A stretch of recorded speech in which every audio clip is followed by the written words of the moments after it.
बन्हालन है चित चुरवा आज,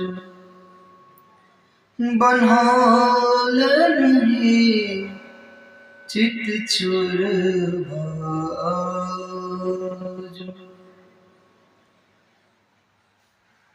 कहते हैं आज हम चर्च करने वाले हैं ब्रह्म वर्तैक पुराण में श्री कृष्ण और युधिष्ठिर का जो संवाद हुआ है अन्नदा एकादशी के महात्म के वर्णन में।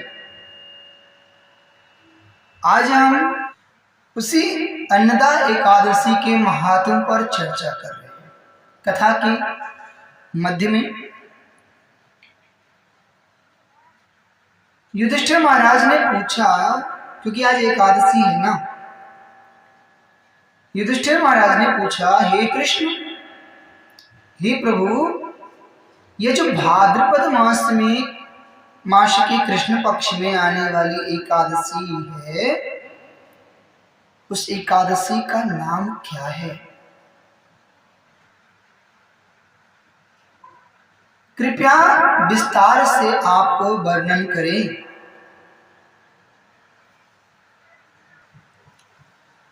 मुझे कृपा करके इस एकादशी के बारे में बताएं। भगवान श्री कृष्ण कहते हैं, हे राजन,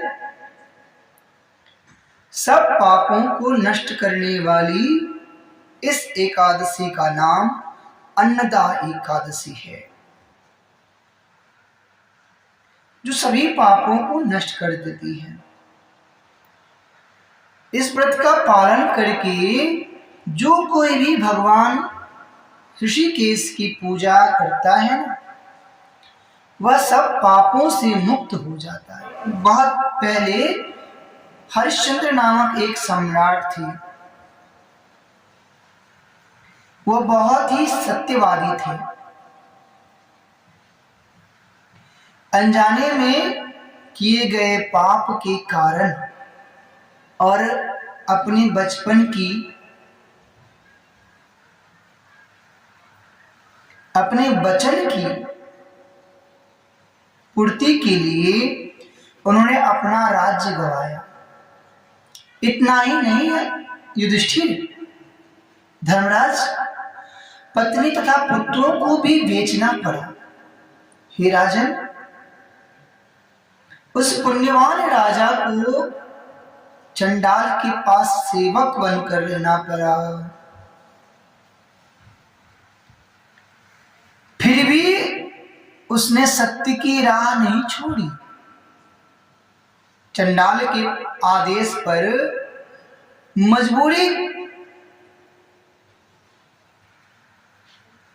मजदूरी करके वह राजा मृत शरीर के वस्त्र इकट्ठे करते थे। इस प्रकार शुद्र काम करते हुए भी वह सत्यवादी ही रहे। अपने आचरण से उनका कभी पतन नहीं हुआ। राजन, एक दिन राजा अपने पुत्र, देखो राजा का दुर्भाग्य कैसा है, कितना जांच उस राजा के पास आया, कितना विकट स्थिति उस राजा के सम्मुख आया। एक दिन राजा अपनी दुर्भाग्य पर विचार कर रहे थे कि मुझे अब क्या करना चाहिए, कहां जाना चाहिए, इससे मेरा छुटकारा कब होगा। राजा की ऐसी दुर्दशा देख गौतम ऋषि पास आए।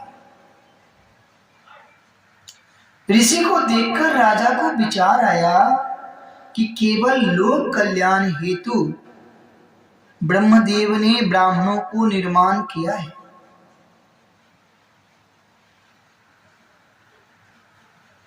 ऋषि को प्रणाम करते राजा ने अपनी दुखद परिस्थिति बताई। राजा की दुर्दशा देखकर गौतम ऋषि ने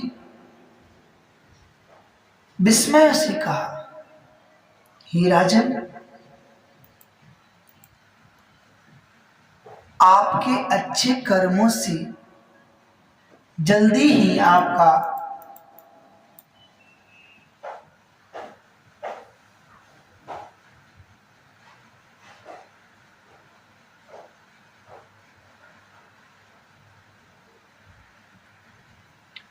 श्रावण मास की कृष्ण पक्ष की अन्नदा एकादशी आ रही है।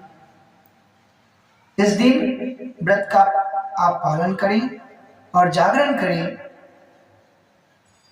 आप सभी विपत्तियों से मुक्त हो जाएंगे। हे राजन, केवल आपके लिए मैं यहाँ आया था। राजा को उपदेश देकर गौतम ऋषि अंतर ध्यान हो गए। राजा ने इस व्रत का पालन किया और वे सभी विषाद से मुक्त हो गए। भगवान श्री कृष्ण ने कहा कि हे नृपत, अपने वर्षों तक भोगने वाले दुख इस अद्भुत व्रत के का प्रभाव के फौरन नष्ट हो गए, तुरंत नष्ट हो गए। इस व्रत के प्रभाव से राजा हरिश्चंद्र को उनकी पत्नी तथा मृत पुत्र जीवित होकर वापस मिला। उनका राज भी उन्हें प्राप्त हुआ। अनेक वर्षों के पश्चात राजा हरिश्चंद्र अपने संबंधियों और अपनी प्रजा इन्होंने भागवत धाम की प्राप्ति की।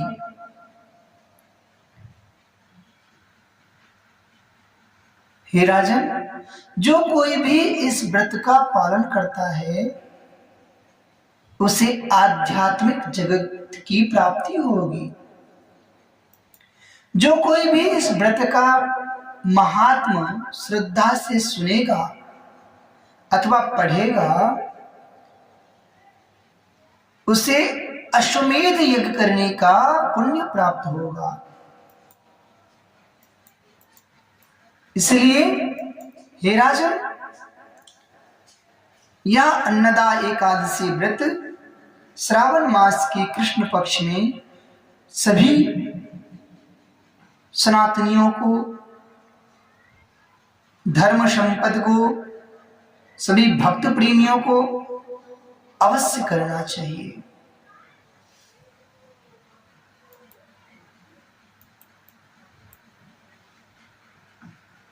श्री राम जय